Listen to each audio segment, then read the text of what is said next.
Ho fondato questo studio nell'84 dopo aver lavorato per parecchi anni con Ettore Sottsass sempre a Milano. Il fatto di essere a Milano è dovuto all'insegnamento di Sottsass e sono tutt'oggi qua dopo più di 40 anni. My name is Matteo Thun. I'm the founder of the Matteo Thun & Partners in Milano. This is the Architect Series.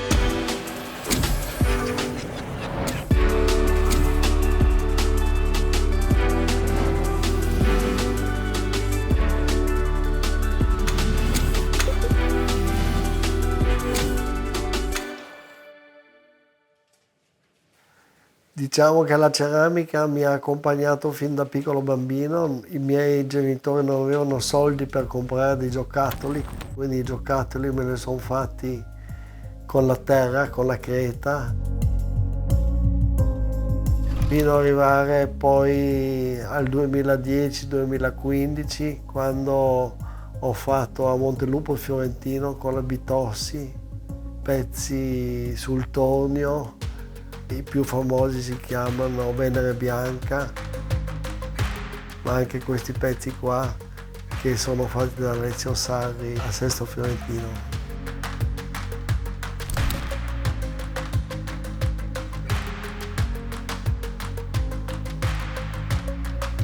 Premetto che Ettore non ha mai voluto insegnare, per puro caso a Los Angeles alla UCLA ha tenuto una lezione per pura gentilezza nei confronti del capo della scuola e per puro caso quel giorno ero lì, mi hanno avvisato che c'era un italiano, l'ho ascoltato, l'ho accompagnato all'aeroporto, dopodiché all'aeroporto mi ha detto: quando passi a Milano vieni a trovarmi. 6 mesi dopo sono stato via Manzoni al 14 e lui in quel momento aveva bisogno di qualcuno che lavorasse per Alessi e così ho iniziato a sporcare la carta. L'insegnamento di Sottsass è la cosiddetta scuola milanese, che poi è Castiglioni, Magistretti, Zannuso, eccetera, che non hanno fatto una distinzione tra architettura, interior e product design. L'insegnamento di Sottsass era quello di guardare molto bene cosa ti sta intorno e come è fatto, come sono fatte le cose, sia nella piccola scala che nella grande scala.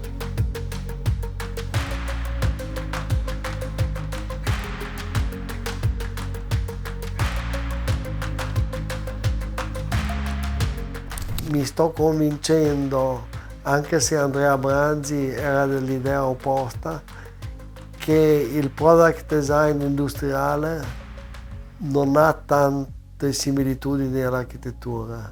Tant'è vero che l'ufficio di product design che viene gestito da Antonio Rodriguez, mio socio da più di 20 anni, è in Corso Venezia, mentre noi siamo in via Appiani a Milano. Peccato non avere di livello esterno.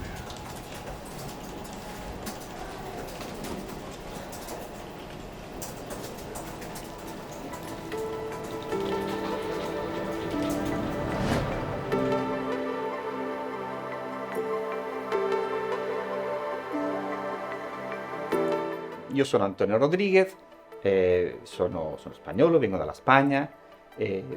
Ho iniziato a collaborare con Matteo nel 1999, se non sbaglio, e dopo nel 2003 avevamo fatto questa società, la Matteo Thun Rodriguez, fino ad oggi.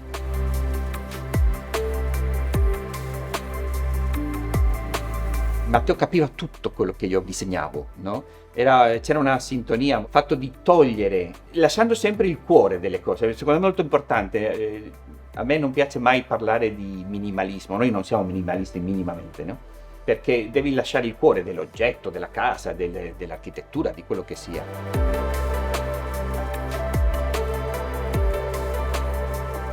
Il primo progetto che abbiamo fatto insieme non me lo ricordo esattamente, ma probabilmente uno dei primi è Easy e dopo 2 anni fa abbiamo ridisegnato tutta la serie e l'abbiamo chiamato IC22. Il design negli anni si è allontanato dal linguaggio architettonico, il porto industriale segue regole sostanzialmente diverse, sono regole spesso dettate dai costi e dai luoghi di produzione. L'approccio nostro sempre è di trovare un qualche cosa di innovativo, non giocare sul brutto del bello. A volte è solo un materiale, no? Per esempio come la vasca, dove è il materiale con cui è stata fatta, perché è una polvere fatta con le bucce delle mandorle. Una cosa semplicissima può avere un grande successo.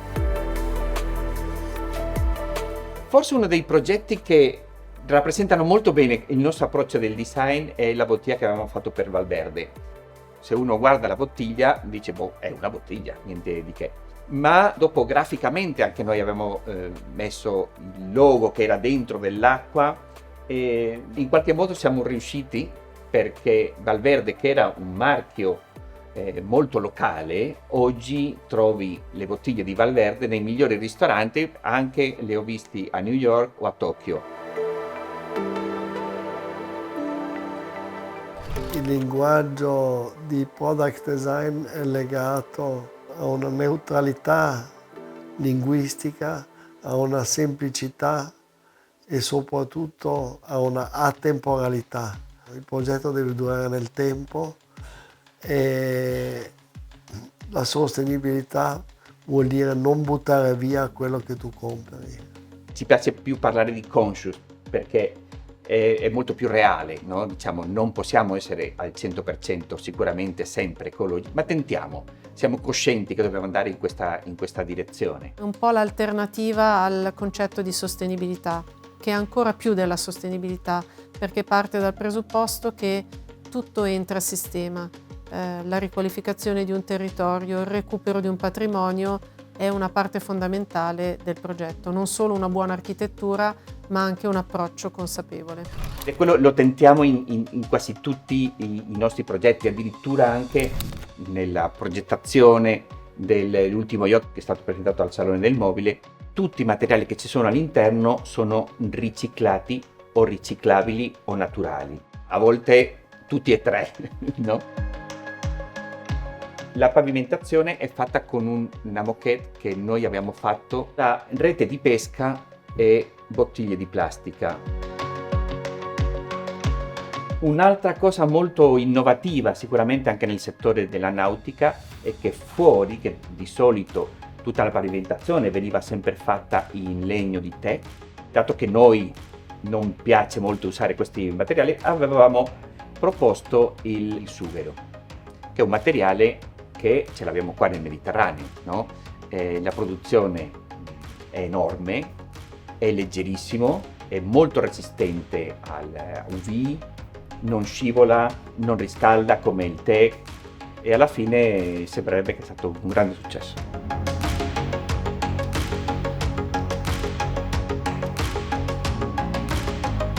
La strategia principale è quella di fare le cose più semplici possibili, di usare il digitale ma di non evidenziare il digitale. Oggetti che durano nel tempo, oggetti che non si buttano.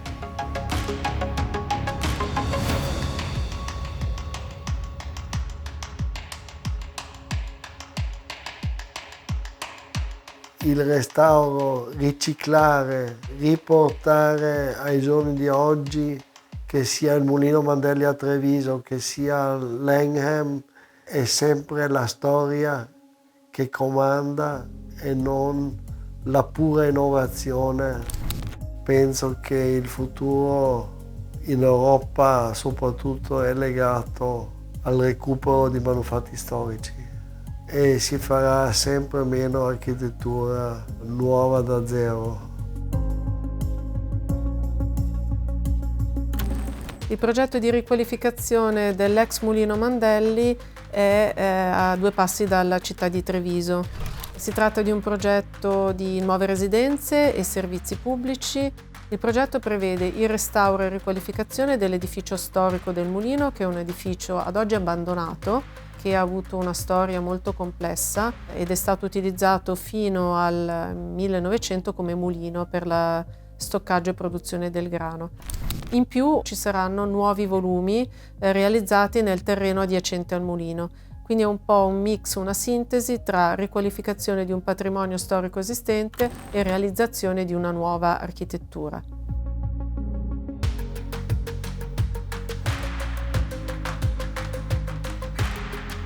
Le strategie di sostenibilità che abbiamo ipotizzato di usare sono quelle finalizzate alla riduzione del consumo energetico e all'utilizzo di fonti alternative come appunto le sonde geotermiche, i pannelli solari e i pannelli fotovoltaici.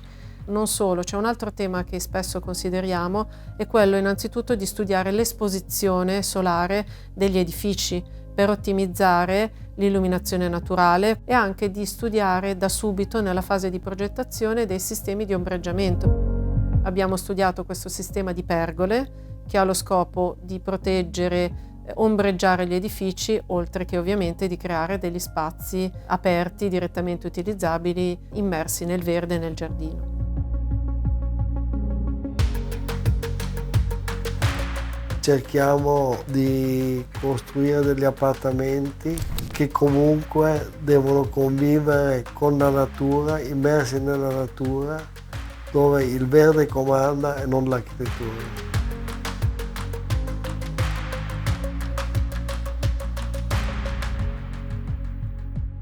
Partiamo dalla problematica che è inerente al mestiere dell'architettura, che noi dobbiamo in un certo qual modo educare e spiegare alla committenza, che sia pubblica o privata, che conviene rispettare la natura e conviene soprattutto rispettare il fatto che la natura vince sull'architettura e non viceversa.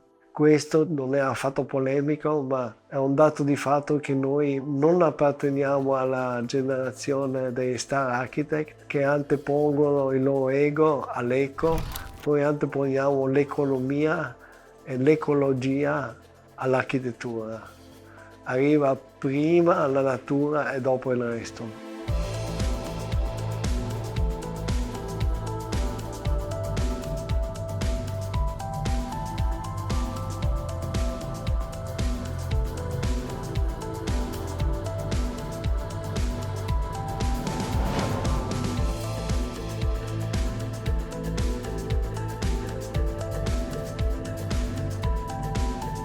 Per il gruppo Falkenstein che nasce in Alto Adige abbiamo fatto tanti progetti sia in montagna che in questo momento a Salò sul lago di Garda. Sono tutti progetti legati alla natura circostante, vivono di natura e non vivono di statement architettonici che comunque non durano nel tempo. Falkensteiner Park Resort è un progetto ad uso misto, residenziale e turistico ricettivo, quindi è alberghiero. Più che di concetto architettonico, questo progetto parliamo di concetto urbanistico e ambientale. L'insediarsi della fabbrica non ha permesso più al centro storico di Salò di collegarsi al parco della Fonte Tavina.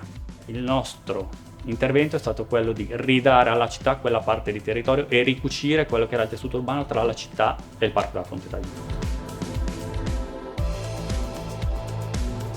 Il progetto consiste in un albergo 5 stelle di 97 camere e di 11 edifici per un totale di circa 170 appartamenti.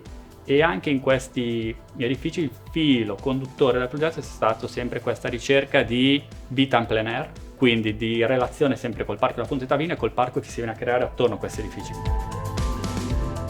L'utilizzo di materiali naturali sia per le facciate che per i rivestimenti, anche in questo caso come solito negli altri progetti, un tema fondamentale.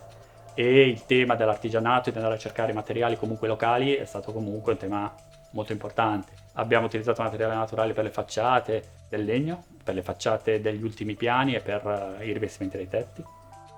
Diciamo che il materiale che per eccellenza genera patina e quindi migliora col tempo è il legno, e nulla può fare meglio dell'arice all'aperto e i legni all'interno. Si vengono a creare queste penthouse che sono tutte rivestite in legno, hanno questo rivestimento di copertura in legno e hanno una vista a est sul lago di Garda e hanno il Monte Baldo, vedono direttamente il Monte Baldo sullo sfondo.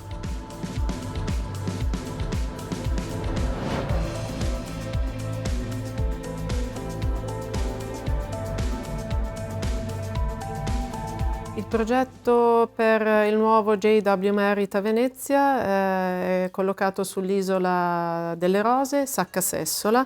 L'isola di Sacca Sessola è appunto un'isola artificiale, si componeva di una serie di edifici molto diversi tra di loro. Quindi il progetto è stato un mix tra riqualificazione dell'esistente, progetto del paesaggio e progettazione di nuove architetture.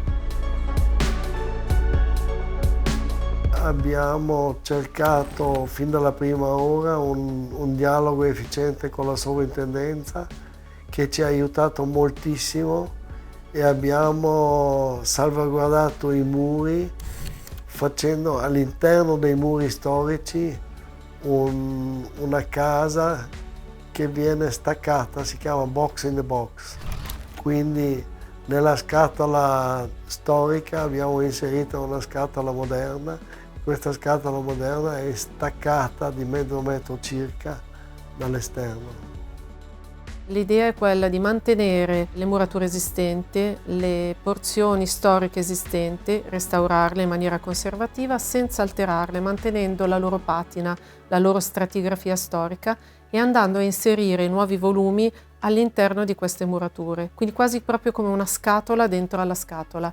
In questo modo si preserva tutto ciò che è storico in maniera autentica e il nuovo viene immediatamente reso riconoscibile come un intervento che va a inserirsi all'interno dell'esistente.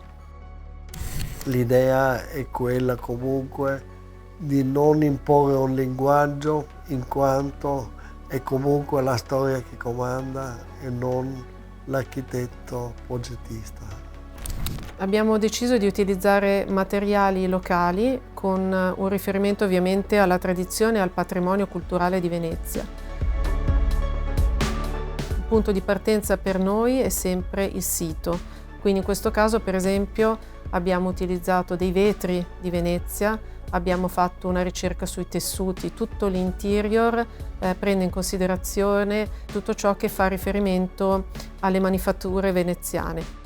Per quanto riguarda l'architettura, ovviamente abbiamo mantenuto dove possibile i mattoni storici, i mattoni di recupero e per esempio in alcuni elementi abbiamo ripreso anche dettagli di Carlo Scarpa. Per esempio ci sono dei parapetti che riprendono la maglia e la griglia disegnata da Carlo Scarpa. Questo un po' come omaggio e riferimento all'architettura del territorio. Il tempo vince su quello che l'architetto desidera fare. In alcuni casi l'architetto impone ma esce sconfitto.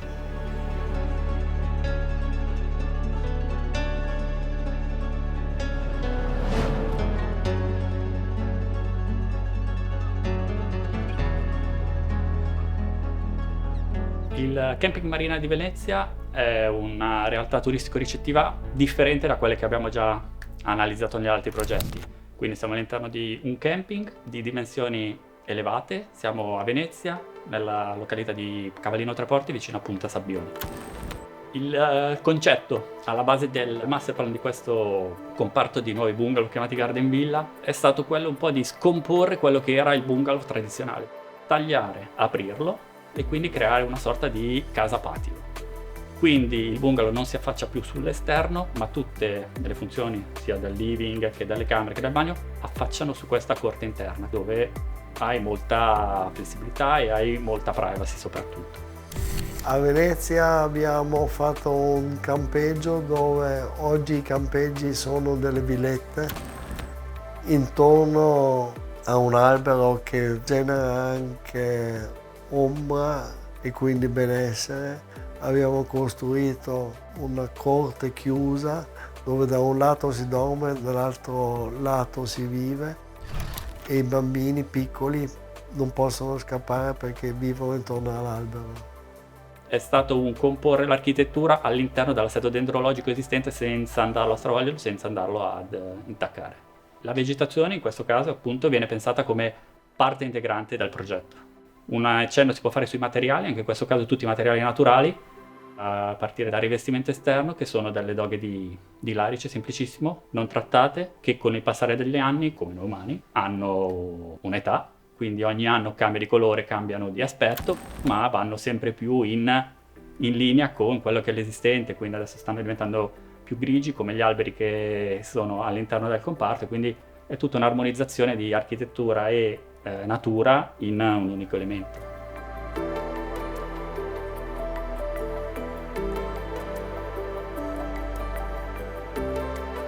Lo studio da sempre segue questi principi dei 3 zeri, cioè 1 chilometro zero, zero energia e zero rifiuti, che tengono conto sia del risparmio energetico in fase di progettazione, ma anche in fase poi di eventuale smaltimento, perché il vero problema non è solo la costruzione, ma anche poi un domani quando devi smantellare qualcosa. I 3 zeri sono un tema che ci è particolarmente caro perché rifiutiamo categoricamente le certificazioni.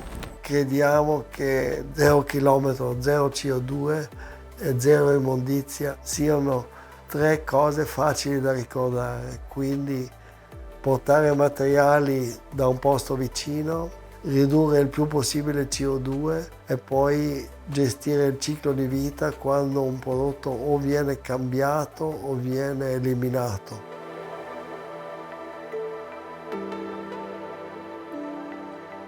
Non dobbiamo essere così egoisti di pensare che un'architettura dura nel tempo.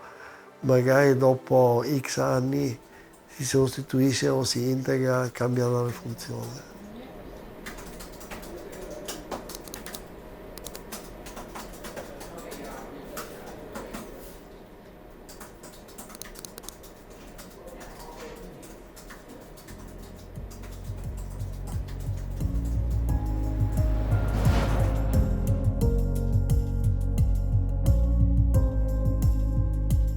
Davines penso che sia leader italiano, forse in Europa, per la cosmetica.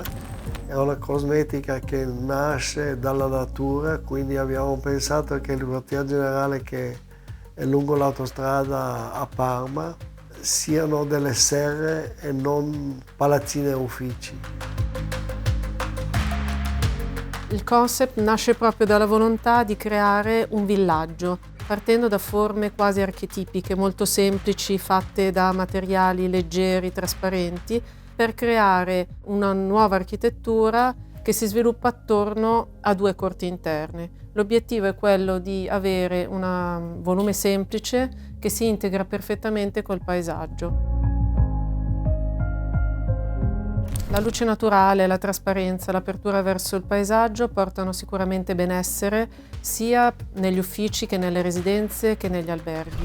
Per esempio all'interno della corte abbiamo creato una serra che è uno spazio polifunzionale che viene usato sia come spazio per caffetteria, mensa, ma anche come area destinata al coworking. Queste serre funzionano molto bene, tant'è vero che il giorno dell'inaugurazione un dipendente mi ha detto: vado a casa, nel senso che quando la mattina va a lavorare va a casa sua. Per minimizzare il consumo energetico in questo progetto abbiamo lavorato con l'uso ovviamente di fonti alternative, per esempio pannelli solari, energia fotovoltaica, ma anche l'uso di una geotermia come fonte principale per l'energia. Abbiamo volutamente scelto di utilizzare pochi materiali per l'architettura, tutti materiali sostenibili, cioè prodotti in maniera certificata e con un basso impatto sull'ambiente.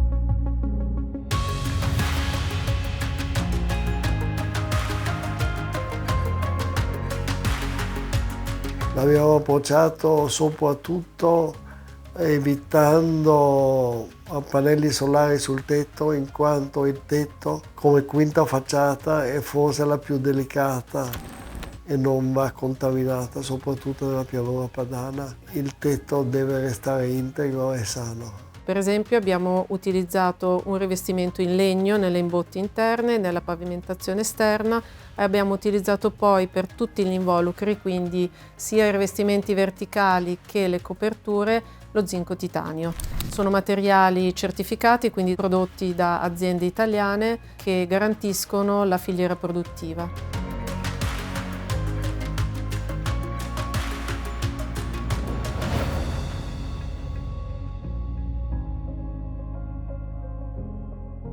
L'Angham è un hotel di lusso sempre a Venezia, in costruzione, dove credo che la welcome experience dell'ospite sia definita da un lato dalla storia degli affreschi della scuola di Veronese, ma anche dalla vista di un giardino fantastico all'interno di un quadrilatero circondato dalle camere.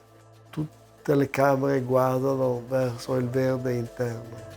Questo sarà un po' il gioiello del nuovo progetto, avere la possibilità di un giardino interno, quindi di spazi verdi che si legano agli spazi pubblici e alle aree pubbliche. Il giardino originariamente era una vetreria che poteva diventare un campo di calcio, invece abbiamo pensato di fare un giardino con una piscina meravigliosa. Sicuramente la possibilità di avere uno spazio aperto, una connessione tra spazi interni ed esterni è un punto fondamentale per la progettazione del nostro studio. Uno degli edifici più importanti e significativi è il Casino Mocenigo, che è un edificio storico che si affaccia sulla laguna e che ha all'interno delle stanze affrescate da un allievo di Paolo Veronese.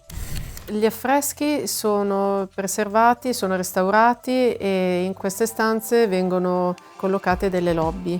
L'idea progettuale è quella di creare delle contropareti, una scatola fatta da pareti interne. Questo ha un duplice scopo, innanzitutto quello di mantenere le murature storiche, quindi non le intacchiamo, anzi le preserviamo. Le nuove contropareti ospiteranno ovviamente tutta l'impiantistica e anche delle nicchie dentro cui posizioneremo delle opere d'arte contemporanee e moderne che avranno come tema lo stesso tema che è rappresentato sugli affreschi.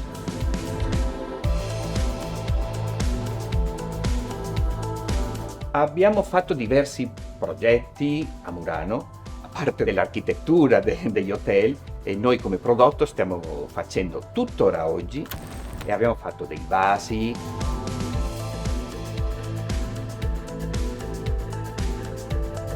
Archimede Seguso probabilmente era il re dei maestri vetrai di Murano, è scomparso una ventina d'anni fa.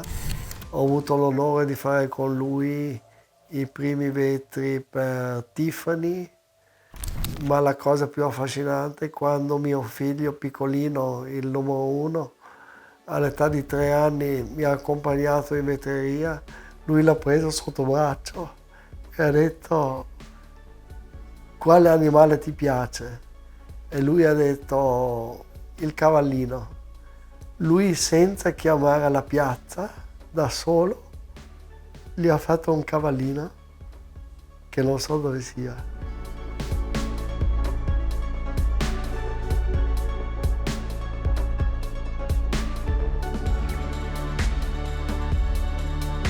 Certamente noi architetti abbiamo il dovere di insegnare ai nostri clienti cosa ci aspettiamo dal pianeta Terra e di come possiamo aiutare a salvaguardare gli interessi del pianeta Terra.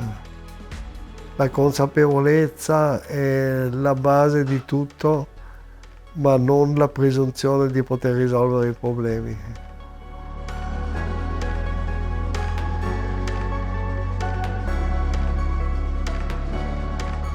Agli architetti consiglio di evitare le scuole e di cercarsi un maestro.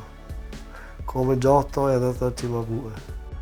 Giotto all'età di 4 anni è stato ammesso nella bottega di Cimabue, ha iniziato a dipingere le mani, dopo ha dipinto i vestiti, dopodiché ha avuto la possibilità di dipingere anche le facce e mani, è una cosa molto difficile. All'età di 9 anni Cimabue ha chiamato la signora Giotto e ha detto: questo bambino deve aprire una bottega sua. E così Giotto all'età di 9 anni è partito a fare il suo mestiere.